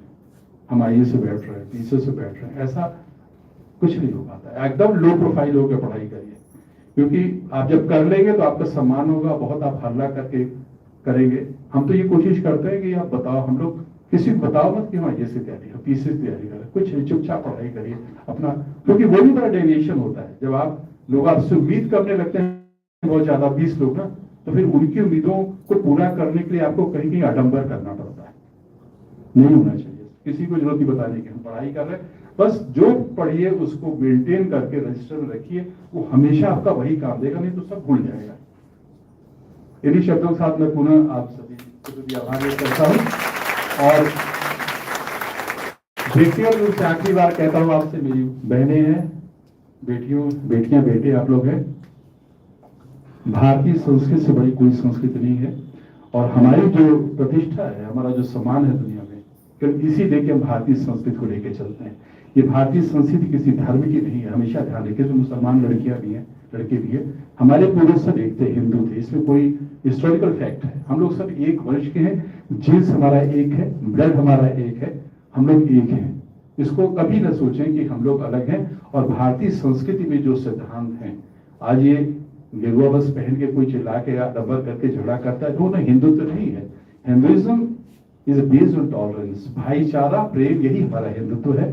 और इसी संस्कृत को लेकर हम अगर जाएंगे, अगर आप के पास, जैसे आप नौकरी में हैं, आप एक और बात में भूल गए, छोटी छोटी बातों पे कभी आप कहीं इरिटेट मत होइएगा, झगड़ा मत करिएगा, क्योंकि पुलिस में एक भी केस अगर हो जाएगा ना, तो फिर वो बड़ी दिक्कत होती है। पुलिस में कोई एफआईआर हो गई, 100-700 एक छोटा सा मुकदमा होता है, शांति भंग का अंदेशा, सबसे सीआरपीसी का सबसे साधारण मुकदमा अक्सर लोगों के ऊपर लग जाता है। आप लेके डेमोन्स्ट्रेशन में खड़े हो गए झंडा लेके कि नीट की पेपर लीक हुई, सरकार मुर्दाबाद, पुलिस को कहा गया भाई 10 आदमी पकड़ लो, 10 आदमी पकड़ ले गए, आपका नाम गया थाने में, 107-16 में आपका चालान हो गया, तो आपको सर्विसेज में फिर डिबार हो जाएंगे, आप पुलिस केस आ जाए, पुलिस केस फाइल के ऊपर। तो कोई भी ऐसा काम मत करिए जिसमें कि आप, तो समाज सुधार तो दुनिया में बहुत लोग हैं, आपको अपना कैरियर बनाना है, समाज के बारे में बहुत चिंता नहीं करनी है। समाज चिंता करनी है तो अंदर से करिए, काम से करिए, भाषण और ऐसे पब्लिक प्लेस पे जाके इकट्ठा होकर झंडा लेके करना मत करिए। ये आप लोगों को कैरियर को नुकसान करता है। मेरी बात आप लोगों को कुछ अच्छी लगी तो हाथ उठाइएगा, अच्छी लगी तो ये मैं इसलिए, बहुत शॉर्ट समय है, अगर मुझे पहले बुलाया था तो मैं और कुछ बताता आपके बारे में, लेकिन इतना ही कह रहा हूँ कि पॉजिटिव रहिएगा, आपका क्वेश्चन पॉजिटिव रहना चाहिए। दुनिया के बारे में ज्योग्राफी, इकोनॉमी, दुनिया की ज्योग्राफी क्या थी और क्या हो रही है, और ज्योग्राफी को लेके कितना ज्यादा दुनिया परेशान है। इकोलॉजिकल बैलेंसेस जो बात होती है, इकोलॉजिकल डिस्टर्बेंसेस हो रहे हैं, सारे क्वेश्चंस घूम फिर के उसी पे आएंगे। इकोनॉमिक्स घूम फिर के आएगा कि इकोनॉमिक्स कौन बनाता है, इकोनॉमिक्स बनाती है ज्योग्राफी। ज्योग्राफिकल चेंजेस जो होते हैं वो डिमांड क्रिएट करती है, वो इकोनॉमिक रेशियो उसी का डिसाइड होता है कितना कौन सी चीजें चाहिए, तो हर चीज। और फिर हमारी सोच, हमने किस देश में किस प्रकार की सोच है, कैसे लोग चाहते हैं, तो ये सब मिला के हमारा पूरा फॉर्मेशन जो होता है सिलेबस का होता है। तो वो चीजें आपको अखबारों के एडिटोरियल में मिलेंगी, और ये जो गाइड वाइड वाले होते हैं इसको पढ़ लीजिएगा, लेकिन ये आपके दिमाग में एनालिटिकल अप्रोच, एनालिटिकल थिंकिंग नहीं लाएंगे। मैं ध्यान से सुनिए, आप जो पढ़ेंगे जो भी नहीं वही आएगा ना, घुमा के क्वेश्चन आ जाएगा। तो आपको जो एनालिटिकल सोच आपकी होगी वो इन एडिटोरियल को पढ़ के होगी, क्योंकि उसमें एनालाइज करके चीजों को लिखा जाता है। और जब आप 2 साल 1 साल तक उसी प्रकार से पढ़ते हैं तो आपका सोच भी वैसी हो जाती है, और वही सोच पेपर सेटर्स के सामने है। जो बुकलेट है जिसपे क्वेश्चनायर्स बनते हैं वो आईएम्स के इंडिया के लोग बना रहे हैं, बाहर के लोग भी कॉलेज के बाहर से बन रही है, वर्ल्ड WHO, वर्ल्ड बैंक, वहां के सिलेबस आ रहे हैं। तो वो चीजें जो होती हैं उसमें अगर आप ध्यान से सोचेंगे तो आपको लगेगा कि हम लोग ग्लोबल जो डिमांड है, जो दुनिया सोच रही है, वैसी सोच हमारी होनी चाहिए, कंजर्वेटिव नहीं होनी चाहिए। और ग्लोबल सोच क्या है, वो हमारी वर्ल्ड की ज्योग्राफी के आधार पर, वर्ल्ड की डिमांड के आधार पर और कंट्रीज के इंटरनेशनल जो कंट्रीज के रिलेशन है उसके आधार पर बनती है। और वो चीजें आपको अखबार के अच्छे अखबारों के आर्टिकल पढ़ने से समझ में आएगी, इन किताबों से नहीं आएगी। किताबों को रिवाइज करने के रखिएगा, ज्ञान बढ़ाने के लिए एनालिटिकल अप्रोच के लिए मत करिएगा। इन्हीं शब्दों के साथ मैं सुब्रताचार्य जी का संस्था की ओर से आप सभी अभिभावक का बहुत हार्दिक धन्यवाद देता हूँ और परमेश्वर से प्रार्थना करता हूँ कि आप अपने देश में सफल हों, जहां भी आप रहे अच्छे काम करें। कोई भी जॉब खराब नहीं होता है। पब्लिक, हम लोग पब्लिक सर्वेंट होते हैं, चाहे आईएएस हो, चाहे लेखपाल हो, चाहे चपरासी, we are all called public servant. हम लोग पब्लिक के नौकर हैं, बड़े आदमी लोग नहीं है। हम लोग को ध्यान से रखना चाहिए इस चीज पे। और कोई भी जॉब छोटा नहीं होता है। हमारे देश में वो अभी भी क्षमता है, लेकिन मैं बाहर जाता हूँ, एक घर में जो सफाई करने वाला आदमी आता है उसको भी हम सर बोलते हैं। ये कल्चर है वहां की। हम किसी को छोटा, जो सफाई करने वाला आता है उसको भी सर बोलते हैं, मैडम बोलते हैं हम लोग।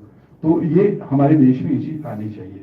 कोई काम खराब नहीं होता। मैं भी वो चीज को कोशिश करके आता हूँ, जहां रहता हूँ लोगों को सिखाने की कोशिश। आप भी सिखाइए, कोई भी काम छोटा नहीं होता है, हर काम बड़ा होता है, हर सक्सेस अच्छी होती है। माँ बाप की इच्छाओं को पूरा करिए, माँ बाप की इच्छा के विरुद्ध काम मत करिए। माँ बाप का जो आशीर्वाद होता है ना, वो बहुत बड़ा आशीर्वाद होता है। अगर वो दुखी होंगे तो आपके एफर्ट्स खराब होंगे। माँ बाप को आप कन्विंस करेंगे, बात मानेंगे आप। हो सकता है उनका अप्रोच दूसरा, लेकिन आप जब कन्विंस करेंगे तो वो बच्चे की इच्छा के अनुसार ही माँ बाप सब निर्णय लेते हैं, अपने मन से नहीं लेते हैं। लेकिन बच्चे कभी कभी क्या होता है, आज की आधुनिकता में बच्चा बहुत ज्यादा रेडिकल हो जाता है। अरे आप पुराने थॉट्स के, नए थॉट्स के। माँ बाप को कन्विंस करिए, उसका फल मिलता है। जय हिंद।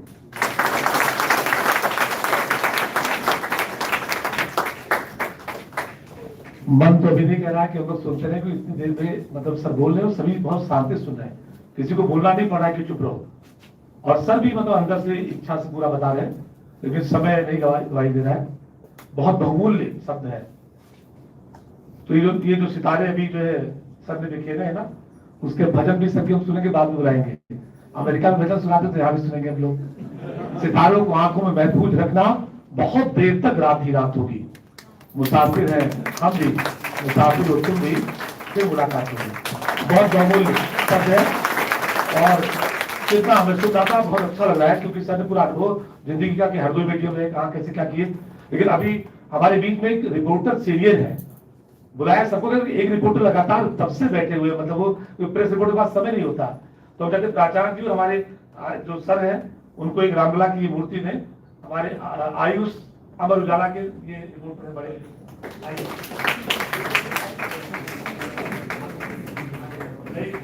ये जो है रिपोर्टर है। और पंकज जी और ये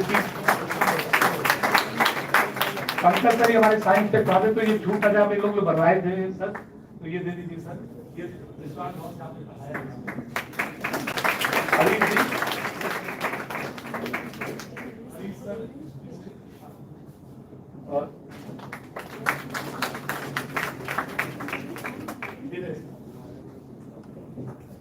और एक पब्लिकेशन है दिल्ली से, उसके एक बैठे हुए हैं, ये भी आए, अपनी कुछ बुक्स लाए थे। बुक्स आप बच्चों को दे दीजिएगा। वो बुक पर सर को एक आईएएस ऑफिसर है, डीएम है उड़ीसा में, उन्होंने किताब लिखी है, तो वो बुक लाए थे सबको देने के लिए। सर वगैरह को दीजिए। तो ये उस बुक को लाए थे, आप आगे करिए, ले लीजिए। आपको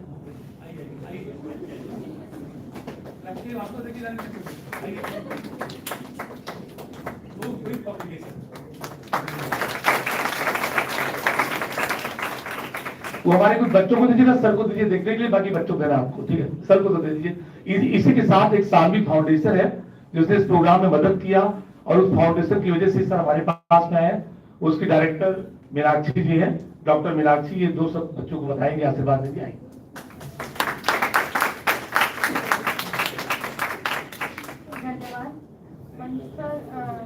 विराजमान मेरे आदरणीय अतिथिगण, रिटायर्ड सर रमेश सर, प्रधानाचार्य महोदय doctor PK Singh sir, professor DK Singh sir प्रधानाचार्य, प्रोफेसर पीके सिंह सर, और मेरे लिए स्पेशल मेरा धन्यवाद रहेगा डॉक्टर रितु जैन को, जिन्होंने इस कार्य को सफलतापूर्ण समापन करने के लिए इतना एक तपस्या आप लोग की रही, मगर मैं इनको भी एक तपस्या मानती हूँ, जिन्होंने तपस्या का अर्थ ही होता है किसी कार्य को बिना ही किसी स्वार्थ के मतलब स्वार्थ से रहित होकर के किसी कार्य को करना। आपके अंदर स्वार्थ है कि आप इस पद को पाना चाहने के लिए कार्य कर रहे हैं, बट इन्होंने इसमें इनका कोई स्वार्थ नहीं है, फिर भी इन्होंने इस कार्य को करने के लिए नेशनल पीजी कॉलेज में जो ये कार्यक्रम स्टार्ट करा है, मैं उसके लिए आप सबका बहुत आभार प्रकट करती हूँ, क्योंकि आप लोगों के अंदर अगर ये करने के लिए इच्छा ना होती तो शायद जो आप लोग यहाँ बैठे हैं और कल को जो रमेश सिंह मिश्रा सर की तरह बनेंगे, वो इस चीज को समझेंगे कि अगर इन्होंने ये डिसीजन ना लिया होता तो शायद आप ये ना बन पाते। ठीक है, मैं ये कहना चाहूंगी, क्योंकि मैं ज्यादा बोल नहीं सकती, मैं ये बस कहना चाहूंगी जैसे आज का ये पूरा आयोजन श्री रमेश मिश्रा सर के बिना स्टार्ट नहीं हो पाया, तो मैं चाहती हूँ जो आप ये क्लास कर रहे हैं, कल को आपकी प्रेजेंस भी इस तरह हो कि आपके लिए लोग वेट करें। ये सोच के अगर आप ये कार्य करेंगे तो आप ये कर पाएंगे, और ये मत सोचिएगा कि वो आपका नाम है। ये पद ऐसा है, इसमें आप अपने समाज का, अपने देश का, हर किसी का कल्याण करने के लिए सोचेंगे। अगर आप, मैं वही कह रही हूँ कि तपस्या का शाब्दिक अर्थ ही होता है किसी स्वार्थ के रहित होकर के तप करना। और जैसे मैं और भी सर की बात को कहूंगी, जैसे आप रोजे रखते हैं तो रोजे का भी अर्थ होता है आप तप करते हैं और ईश्वर को प्राप्त करते हैं, वैसे ही आप ये तप करेंगे और ईश्वर को प्राप्त करेंगे। मगर इस तपस्या के जो स्टार्ट करने वाले जो हमारे डॉक्टर डीके सिंह सर हैं और पीके सिंह सर हैं, रितु मैम हैं, इन्होंने और विभागों पे ध्यान देते हुए आपकी इस तपस्या कार्यक्रम को सफलतापूर्वक जो समापन दिया है, उनके लिए मैं उनका आभार प्रकट करती हूँ और उनके लिए अभिनंदन करती हूँ उनका और मैं उनके प्रति बहुत अभिभूत भी हूँ कि उन्होंने मुझे यहाँ आमंत्रित किया और मुझे आपके समक्ष कुछ बोलने का अवसर दिया। मगर मैं यही चाहूंगी कि ये चीजें एक तरफ है, आपका फोकस एक तरफ है, जो सर ने बताया, क्योंकि सर आज जो रमेश मिश्रा सर ने जो बताया है वो आपके लिए यादगार पल होने चाहिए। आप इस पे फोकस करिए कि आपको सर की तरह अपनी प्रेजेंस रखनी है, डाउन टू अर्थ होकर के, कोई अभिमान ना करते हुए, देश हित के लिए आपको ये करना है। अपने माँ बाप का, अपने शिक्षकों का, अपने नेशनल पीजी कॉलेज का नाम बढ़ाना है, ताकि कल को आपको देखकर आपके जूनियर या आपके जो छोटे भाई बहन या समाज के जो आपके नीचे जो आपके बच्चे हैं वो आपसे प्रेरणा ले सके, जैसे आज हम सर लोग से ले रहे हैं। ठीक है, तो बस मैं इतना कहना चाहूंगी और मेरी बेस्ट विशेष आपके साथ है। जैसे मैंने बुक में पढ़ा कि जो विनर होते हैं वो कभी क्विट नहीं करते हैं और जो क्विट करते हैं वो कभी विनर नहीं होते। इसी तरह लगे रहिए, प्रयत्न करते रहिए और किसी चीज से हार मत मानिए, और कोई भी पद छोटा नहीं होता। हमारे अगर समाज में एक स्वीपर हमारी ये डस्टिंग ना करे तो ये फ्लोर आपको साफ नहीं दिखेगा, आप इस मंच में बैठ नहीं सकते। इसलिए हर कोई सम्माननीय होता है, हर किसी का सम्मान करिए, और जो सम्मान करता है वो विशेष पाता है, आशीर्वाद पाता है, चाहे वो आपका कोई भी वर्ग का मेंबर हो। तो सबसे आशीर्वाद लीजिए, छोटों को प्रेम दीजिए, ताकि वो आपसे सीखें कि कैसे आगे बढ़ना है। बस, धन्यवाद। Thank you ma'am. अब बस 5 मिनट का प्रोग्राम बस शेष रह गया है। मैं चाहूंगी कि रमेश मिश्रा सर ने आप सभी लोगों से हाथ उठवाया था, एक बार आप हाथ उठा दीजिए सभी लोग। यहाँ जितने टीचर्स भी बैठे हैं और जितने स्टूडेंट्स हैं, मैं आप सभी से कहूंगी कि आप हाथ उठाइए और उसके बाद में यस और नो में आपसे एक क्वेश्चन पूछूंगी, आपको जोर से या तो यस करना है या नो करना है। आप सभी हाथ उठा लीजिए। ठीक, अब नीचे कर दीजिए। क्वेश्चन पूछूंगी, यस और नो में जवाब दे रहे हैं जोर से। क्या आप इससे ऊंचा हाथ उठा सकते हैं? तो अगर आपको कॉम्पिटिटिव एग्जाम क्वालिफाई करना है या कोई भी एग्जाम देना है तो आपका एक अटेम्प्ट लास्ट अटेम्प्ट होना चाहिए, आपको अपना 100% देना चाहिए। तो जब आपसे हाथ उठाने के लिए कहा गया था तो पूरा हाथ आपको ऊपर उठाना चाहिए, क्योंकि आपको सेकंड चांस नहीं मिलना है, आपको एक ही अटेम्प्ट में बार बार प्रयास एक ही बार में। तो ऊंचा हाथ उठाइए और इसी के साथ ये आप निश्चय रखिए कि हम कुछ बच्चे हाथ ही नहीं उठा रहे, हाथ ऊंचा उठाओ बेटा, और पूरा एक ही बार में। अभी भी आप सुन नहीं रहे हो, तो जो आपको बताया गया, आपको ऊंचा हाथ एक ही बार में उठाना है, आपको एक ही बार में एग्जाम क्वालिफाई करना है। फिर भी अगर प्रयास में असफल रहते हैं तो अपनी असफलताओं से सीखना है। तो इसी के साथ अपने बच्चों को आमंत्रित करूंगी, इतनी शक्ति हमें देना दाता के लिए। सभी बच्चे गाएंगे इन बच्चों के साथ और फिर हम लोग अपने राष्ट्रगान के साथ इस पूरे प्रोग्राम का समापन करेंगे।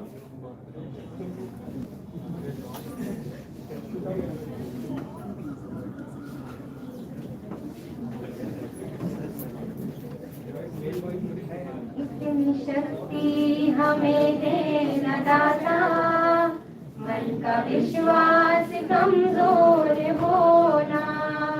इतनी शक्ति हमें देना दाता, मन का विश्वास कमजोर होना।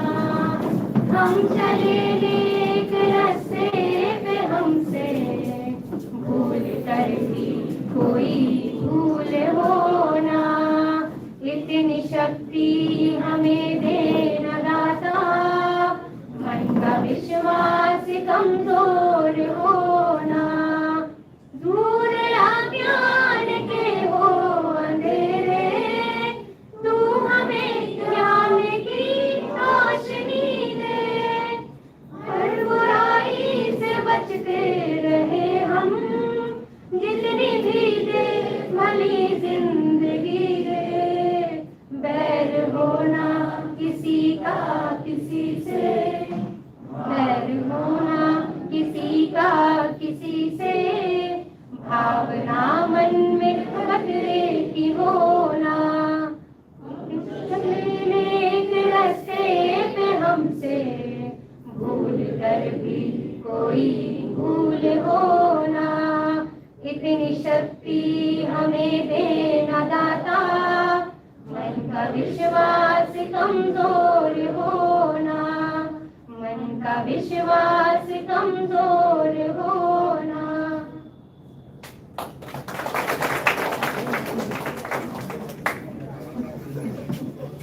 अब मैं डॉक्टर अमित गुप्ता सर को आमंत्रित करूंगी कि वो वोट ऑफ थैंक्स दें और इसके साथ ही हम लोग राष्ट्रगान के लिए पुनः खड़े होंगे।